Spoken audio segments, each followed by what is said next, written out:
Hello, and welcome to the Excellence Foresight, the podcast where we dive deep into the world of culture, excellence, and leadership, and how to prepare for a brighter future. I'm your host, Nancy Noemi, and I've hosted in the past few months truly remarkable guests who have redefined what it means to excel in their field. Whether you're looking to improve your own practices or gain insights into top tier strategies, you're in the right place. And today's episode is about cross cultural leadership. And what does this mean in the business world? So let me start by giving a warm welcome to Aziz Musa, our special guest for today. Aziz Musa is a visionary in digital marketing with a strong alignment to Saudi Arabia's Vision 2030.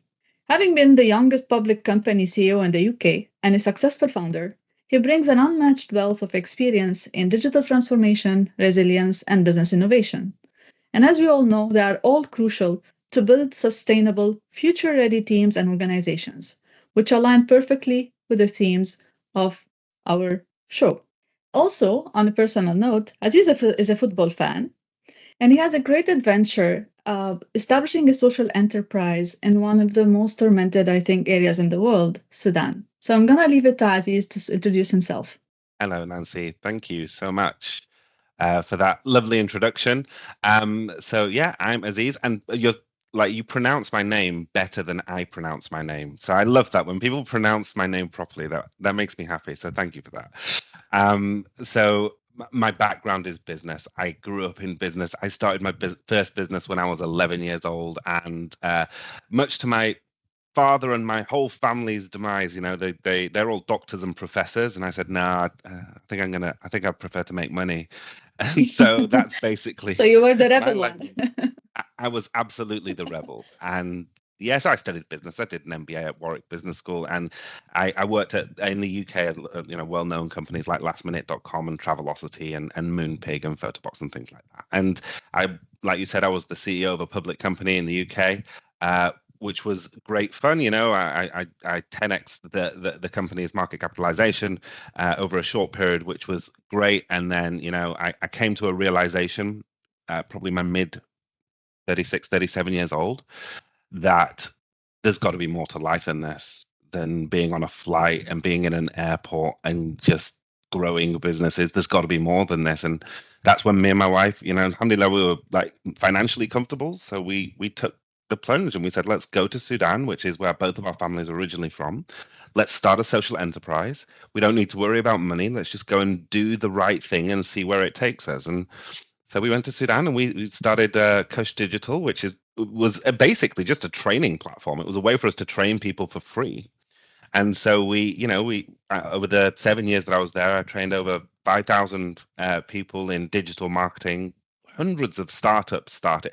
And Nancy, like in Sudan, if you help someone start a business, that's not like helping them buy a condo in Mallorca like it is in Europe, right? That's helping someone feed their family, right? Okay. And the feeling that you get from that is fundamentally different. And it evolved into a digital marketing agency. It wasn't supposed to be a digital marketing agency. It just became one because it was easier to train people with real clients. And then suddenly it became the biggest digital marketing agency. And we had like 70 odd employees and, an office in Sudan and in the UAE and in Egypt. But we've never moved away from that core fundamental value, which is training the youth on digital marketing and not really caring about money, not really caring about profitability and all of those things. It's about giving youth the opportunity in like the fast changing world of digital marketing. And frankly, it's about feeling good about what I do on a day-to-day basis. So that's Excellent. me. Excellent.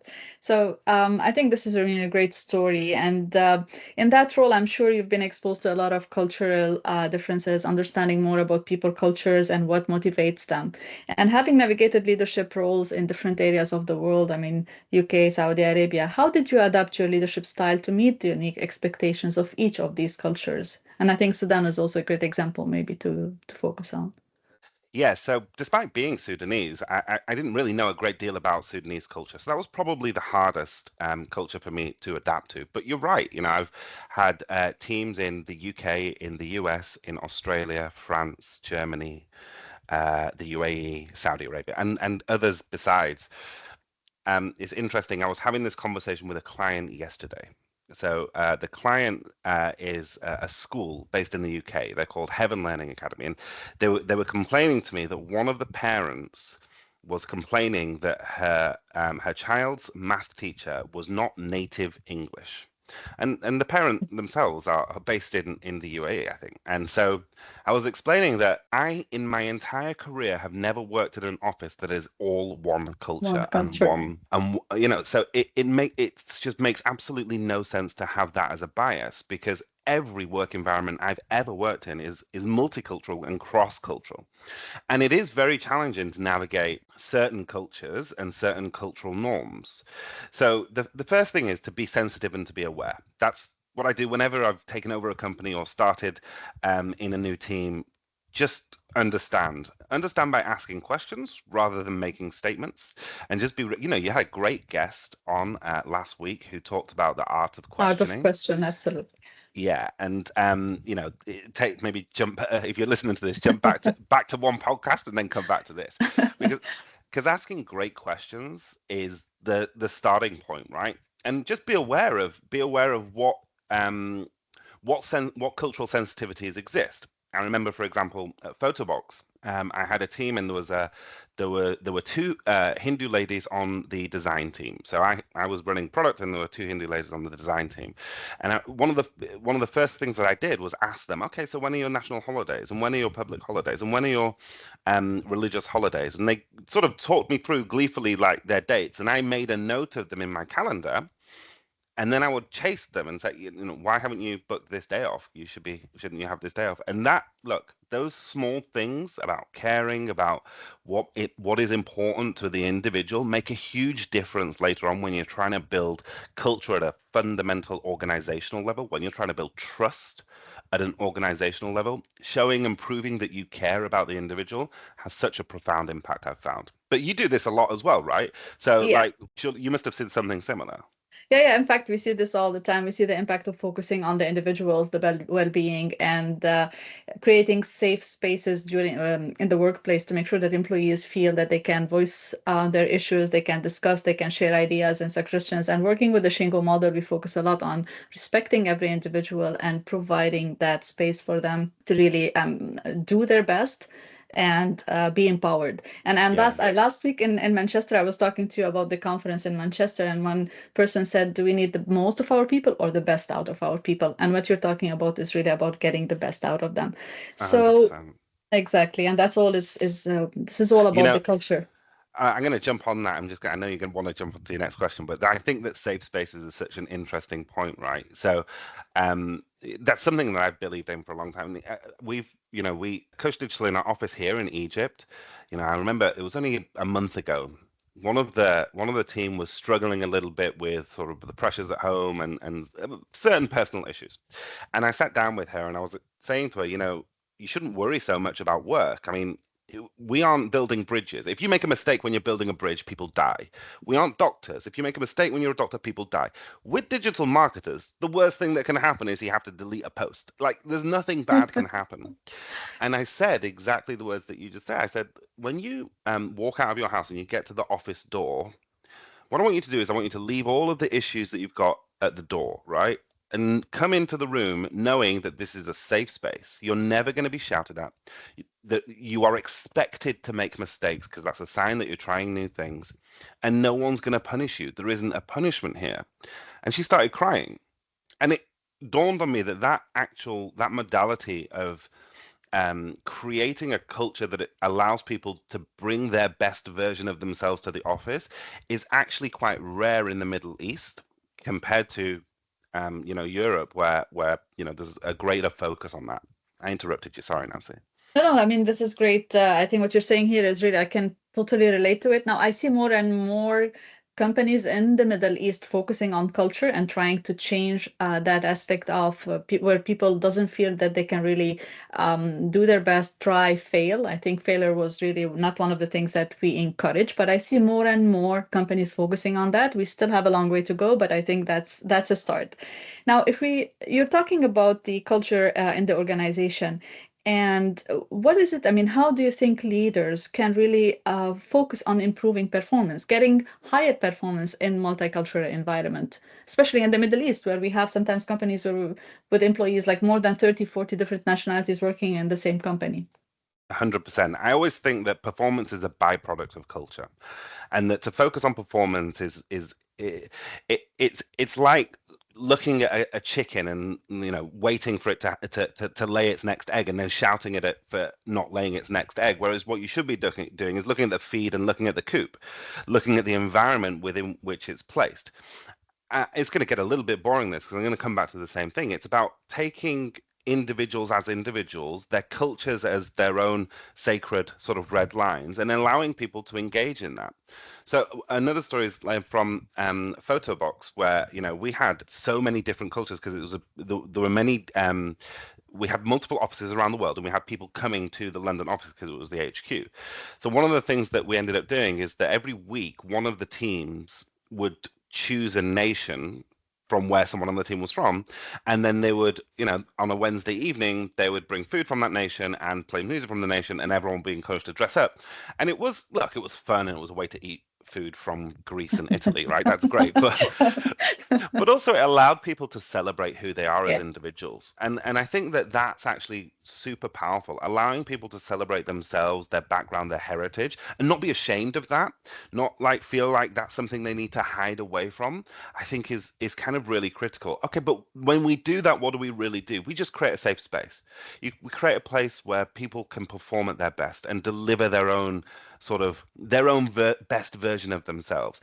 And if you're lucky, a great consequence of that is that you get great performance at the other end. But to try and chase the performance element, I think is kind of, yeah, it's like trying to scream at a chicken for not laying enough eggs. I totally agree. And once you do the right things, I think you empower people. You really show them the way towards that achieving better and being better performance. So that's really, I think, important for leaders to focus on rather than just focusing on the outcome, just focusing on the journey, I think, itself. And you've mentioned, I think, people and I mean, you gave a great example about celebration, and I think celebration brings that element of pride and let people share their culture and let the other people accept them better, have that understanding of where they come from and how that is impacting the way I think they behave within the organization. Now, building trust across cultures. What is the most effective tip for you when it comes to really Hmm. building trust within multicultural environment? I think if you asked me this question before I'd moved to Sudan, I would have given you a different answer to the answer that I'm going to give now. And the reason I say that is because, what I found about the work environment in Sudan is that it isn't particularly very cross-cultural, actually, because there's not a great deal of expats in Sudan. And there is definitely an issue of trust that exists. Not just hierarchical trust, in terms of the trust of management and upwards, but also tribal trust, trust of different tribes in Sudan. Something I'd never really come across is this concept of there being tribes. I mean, everyone seems to look the same, so why are there tribes? But apparently there are tribes. And I actually had to learn to evolve my answer to your question. And the way that I do it is to be the exemplar of honesty. And it's kind of like dangerous, and you can't just jump straight into it, right? There's like you got to test the waters first. So at Cush Digital, because I've had it for 9 years now, we have it as an ingrained part of our value. Brutal honesty is like an ingrained part of our value. And what I mean by brutal honesty isn't being nasty or anything like that. It is about being honest to the point of like there isn't anything else that you can do except for being honest. And it starts with being honest with yourself. So we train our guys in their 6-month training. You got to be honest with yourself first. People make mistakes. You're not going to get punished for making a mistake. You're going to get punished for not telling people that you made a mistake. That's the problem, right? Then being honest with each other, and then ultimately being honest with clients. And that all sounds really easy to do, but it really does take 6 months of indoctrination to undo the habits of previous organizations or university or school or even childhood, where people are rewarded for hiding their failures by not being punished. So there's kind of like a lot of psychological, I call it undoing the code, that you need Yeah. to kind of go through. In the end, though, what it creates is an environment where everybody knows that every word that comes out of each other's mouth is in the interest of a greater good, not in self-interest. And having everyone have that realization that, oh, Sarah isn't saying that my video is really bad because she wants to upset me. She's saying it because this video is important to the client and she wants to keep the standards of the organization up. It's not about me, it's about the client.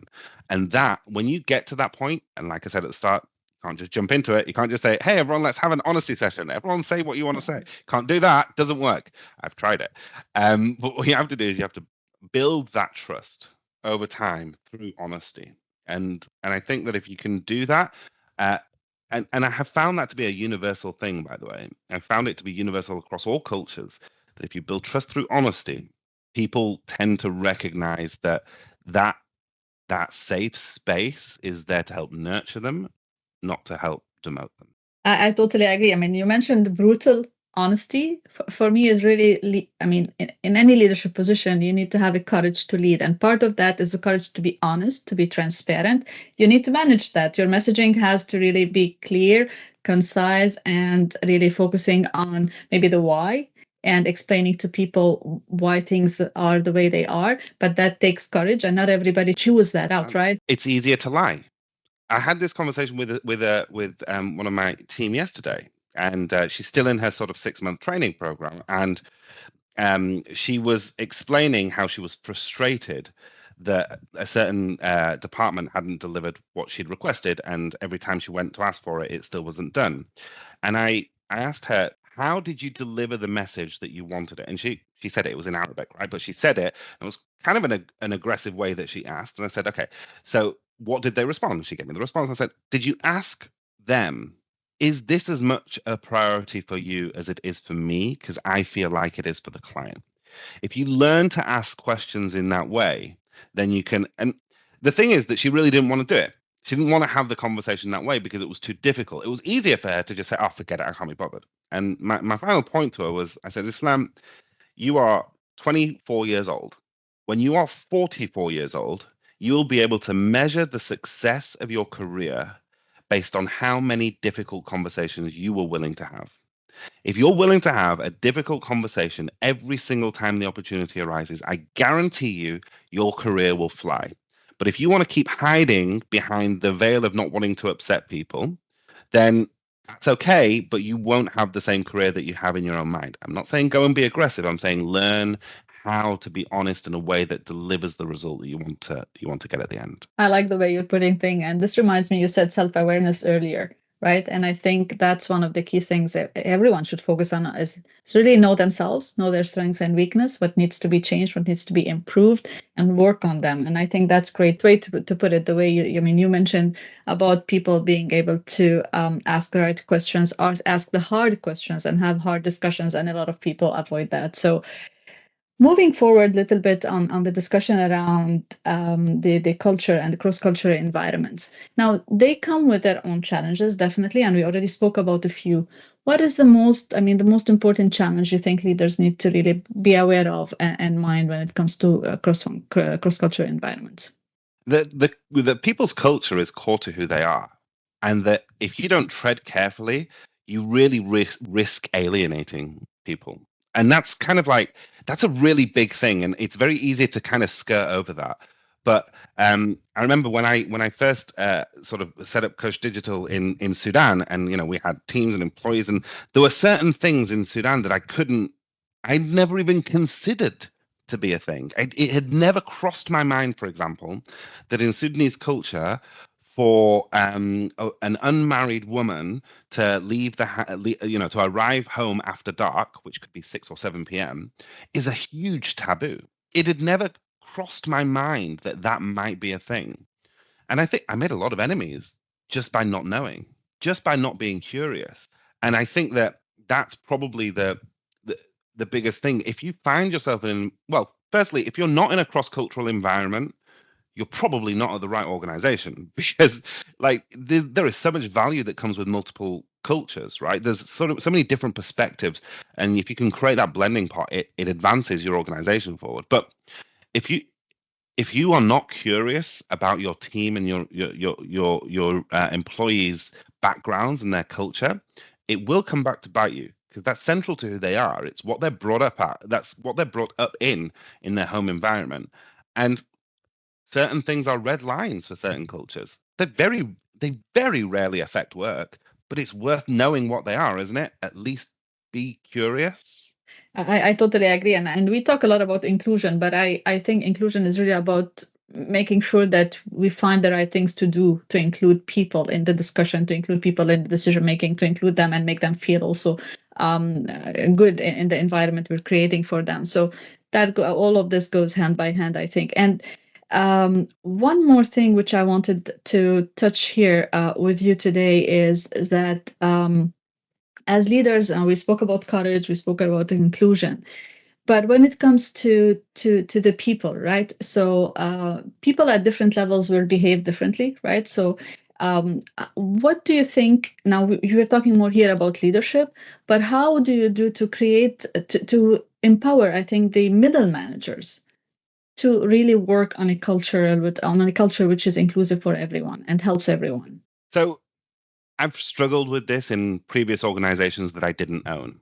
So because I own my own company, it's really easy, and I'll give you like the easy answer. But in the past, that's been a real challenge because you're bringing in middle management or even sometimes, senior director level people. You're bringing them in from outside, they're outside hires, and you kind of need to work with them on a one-to-one level to make sure that they're doing the things that continue the inclusivity that you've created around them. Okay, so that is a real challenge. And I empathize with a lot of leaders who struggle for that one-to-one time with their direct reports, oftentimes because they have too. Even when I was the CEO of a public company, I refused to have more than 5 direct reports. Like whatever the organization structure had to be, I would never have more than 5 direct reports, and that's purely because I needed to make sure that I had one-to-one time with all 5 of them. Anything more than 5, and I know myself, I can't focus. And so, making sure that people have that understanding when they come into the organization of how to continue the work you've done to promote and enhance inclusivity and the value it brings to the organization is probably the key point for most people. However, if you're in the fortunate enough position that I find myself in, where it's my company, we only promote from within. We never hire externally ever. Every single person who joins the organization, whether they are a graphic designer, a video editor, a social media manager, an email marketer, doesn't matter what they are, they all start as a trainee, and they all start, by the way, on the same salary. They join as a trainee and they go through 6 months of training until they're moved into a department. And we never promote above. You come in and we always promote internally. That way I'm able to, I know that the culture is as we set it. It just doesn't change. I totally agree. And we say we design the culture of the organization, right? So we don't leave it to develop on its own. And Aziz, I think here you're mentioning great things, and I like how you're putting things. And the middle managers are key for the organization. But this is very interesting that you only promote from within, and I think this is a great practice. Now, when you promote from within, right? So you need to develop those skills that are required for your organization. Diversity. When it comes to diversity, how do you manage that? I had a mentor many, many years ago when I was in my sort of mid-20s. I had a mentor called, he's passed away now, Alan Layton. But if you're in the UK, you'll know Alan Layton. He used to be the CEO of the post office. And he said something really profound. He said a lot of profound stuff, actually. But one thing that really sticks with me, he said, Aziz, your job as a leader, you only actually have one job. People will give you 1,000 tasks, but there's only one thing you need to focus on. So I said, go on, Alan, what's that? He said, your job is to get the best, brightest, most intelligent brains you can around the table. Around the table that you lead, get the best, brightest, most intelligent brains that you can afford as an organization. And he said, Aziz, there's something you need to know about brains. Brains don't have a gender or a religion or a color or an ability or a disability. They're just brains, and therefore see the brain and nothing else. And I was young and very persuadable because he was like this mega business. And honestly, I've only ever lived by that credo since. So for me, diversity is diversity of intellect. And I only hire the best brains that I can afford. And it really comes as a result of that. It comes as a result of that ethos.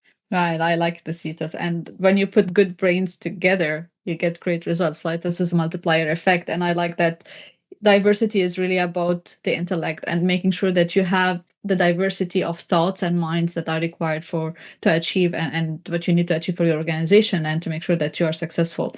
So that's a really great point. I think audience will be really very happy to hear.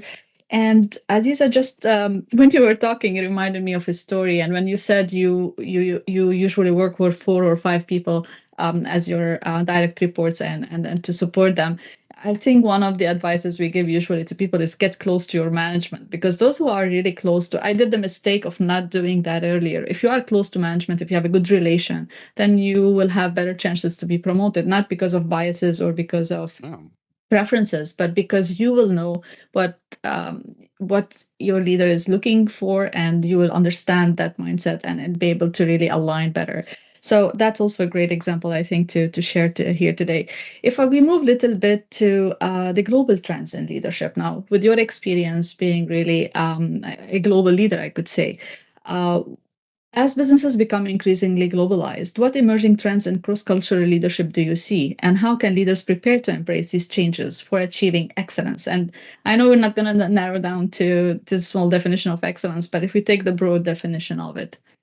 Yeah, sure. So, look, I think that the evolution of cross-cultural leadership globally started with globalization. Now, you can argue when globalization happened, be it the mid 80s or, late 90s or whatever. But if I was to make it simpler for people in Europe, it's when you called a bank and it started to be someone in India, right? So whenever that happened, that's when the conceptually globalization started to happen, right?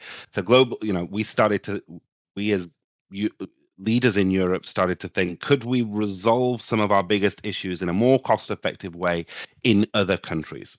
Yeah. And so what the first 10 years of that looked like was a total disaster. And it really was. And I was part of it, right? I was very much part of, oh, we can build this app, let's build it, but let's do it in India. And then what you forget to realize is that we speak a language, that language is English, but behind that language is subtext. And you think if you write something in English, the person who reads the English will understand the English and deliver the thing that you require. But language doesn't work like that. There is subtext to language. And so we would write requirements and then something almost entirely different would come back. Like if I give you an example, I remember we said on one of the briefs we said make the red button say start, and we put the word start in inverted commas. And what we got was the red button with inverted commas start. And we're like, no, I mean, no, that's not, of course, what we meant, right? So that was kind of early on. As time has kind of evolved, particularly in the Middle East, right? And I think that this is why the UAE in particular, but also Saudi Arabia and Qatar are able to see themselves in this I'm going to say leadership trajectory in terms of global leadership, right? The UAE is on a trajectory of leadership globally, and one of the things that no one ever talks about is because the UAE embraced globalization on its own land. It quite lit the amount of actual Emiratis that live in the Emirates they are the Mhm. minority. 20%. Yeah, like 1 in 5, right? That means 4 in every 5 people are not Emirati. You are absolutely obliged, if you live in the UAE, to gain knowledge of other cultures. It is not a choice. And therefore, if we say that every culture brings with it its own positives and its own negatives. If we imagine like culture as people, right? And every person brings with them their positives and they bring with them their negatives, but they're all different positives, different negatives. Yeah. So if you can imagine an environment where, or let's say a small team where you have 5 different cultures each, and you get the best of all 5 cultures all together in one team, You've created like a super team, a super band of teams, right? Okay, so that's what the UAE's done. I mean, it's quite literally created with its own, not just its infrastructure, not just physical infrastructure, but legislative infrastructure. It has created an environment whereby people can bring the best of their culture to the table, and people are obliged to work with the best of their culture. And therefore, the trajectory of growth that it's seen is in a large part, I believe, catalyzed by that.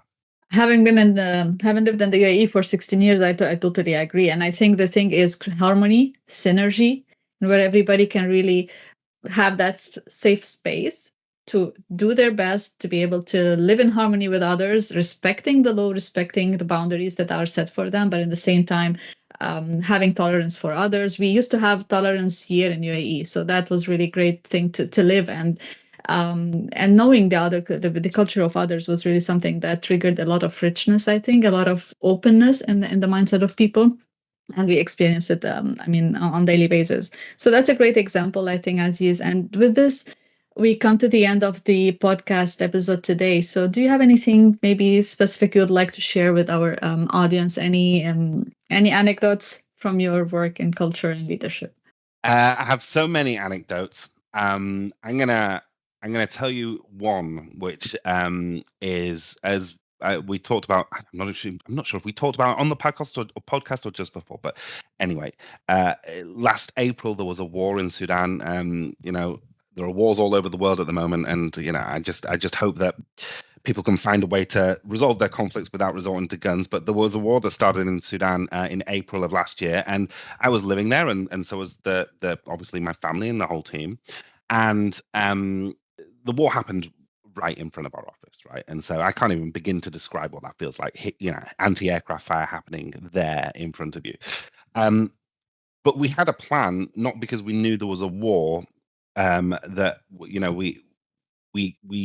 it's always a country like Sudan, you have to have contingency plans. So the contingency plan was really clear. We called it Plan B, and it was set up and finalized the January before.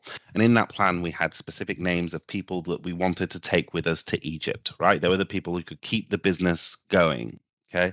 The war started 3 days in. It was clear it wasn't going to go to end. And so me and my wife, who's also my business partner, we went to the Plan B document and said, great, let's call these people and get them going. And that's when I realized that it doesn't matter how much you prepare.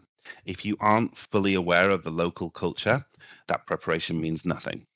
And I called the first person and I said to her, we're going to Egypt, pack your bags, the bus is coming tomorrow. And she said, yeah, I can't. My dad won't let me go. She said, yeah, I can't. My dad won't let me go. And I was like, what do you mean your dad won't let you go? It's a war. There are people dying in front of your house. Just let's go. I'll take them with me. Like, let's go, all of us. And she was like, yeah, no. So I called the second person and he said, yeah, we can't go. My dad won't leave. And what I realized really quickly is that there is such an extreme level of patriotism, which is like, I kind of wish I felt like that level of patriotism with people in Sudan, that the war was happening on their doorstep. They just wouldn't leave. Their parents wouldn't leave, and they wouldn't leave their parents. And it's something that, yeah, I could have planned for in terms of contingency planning, and I just didn't because I didn't see it. And that's kind of the consequence. We wanted to leave Sudan with 20 of our team, and we ended up leaving with only 8 of them. All 20 and others came eventually when it was clear the war wasn't going to end, and we were able to evacuate them and their families. But I could have planned better by knowing more about the culture that I was involved in. And so, cross-cultural management isn't just about getting the best of in your existing team. It's also about crisis management, continuity planning, and the value that comes with knowing about people's backgrounds. Yeah, and you remind me, like I've worked a lot with the different diverse teams, multicultural teams, and I was exposed a lot to change management. But I had the opportunity, I think, a couple of years back to go through a formal training and structure for the to adopt the change management standard of ACMP. And one of the things that surprised me most is that they have a culture assessment as part of the preparation they do for that, and also continuity and sustainability plans at the end. So this goes back to what you said exactly, is we need to include culture when we prepare for something, and then make sure that we have those elements that help us to continue and move forward. So, with this, Aziz, I really enjoyed our discussion. Great insights into culture, multicultural environments, and leadership. And to our listeners here, we hope you'll find today's conversation as inspiring and thought-provoking as I did. I would like to thank Aziz again. And remember, the pursuit of excellence is a continuous journey. And by seeking perfection, we can get closer to excellence. Now, depends on what we define excellence, and I think each one of us has his own definition of excellence. And please don't forget to subscribe to Excellence Foresight and stay tuned for more exciting episodes with remarkable guests who are setting new standards in their fields. Until next time, keep striving for excellence and pushing the boundaries of what's possible. Aziz Musa, thank you again. I'm Nancy Thank you. Naime, and this has been Excellence Foresight Podcast.